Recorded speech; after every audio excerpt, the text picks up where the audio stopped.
ఒక మాట చెప్తాను సార్ అని చెప్పి నాన్న ఏమన్నారు తెలుసా? ఎప్పుడు కూడా నీ నుంచి 10 మంది బ్రతకాలి కానీ 10 మంది నుంచి నువ్వు బతకూడదు. నీ వల్ల 10 మంది బతకాలి. ఆ స్థాయిలో ఉండాలన్నట్టు చెప్పారు. కన్నీళ్ళు చాలా విలువైనవి.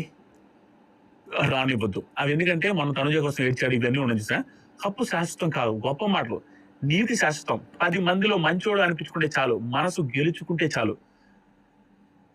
డబ్బు వస్తది, పోతది. ఎద్దు బాగుంటే అద్దె ఎప్పుడైనా వస్తది. ఎద్దు బాగుంటే ఎద్దు హ్యాపీగా ఉంటే, హెల్తీగా ఉంటే దాన్ని పంపించినా కూడా సాగుకి మనకి డబ్బులు తెచ్చిస్తాయి. అలాగే నువ్వు బాగుంటే, నువ్వు మంచి పేరు తెచ్చుకుంటే అయ్యే డబ్బులు వస్తాయి అన్నారు. తర్వాతకి పేరు తెచ్చుకుంటే చాలు, జెన్యూన్ గా ఆడు. నీ దానికోసం వేరే వాళ్ళని మోసం చేయొద్దనే మాట అరాచకం. వేరే వాళ్ళని మాత్రం అనేసి అంటారు. అదే మోసం చేయొద్దనే ఉద్దేశం. నీ ఆట నువ్వు వాడు.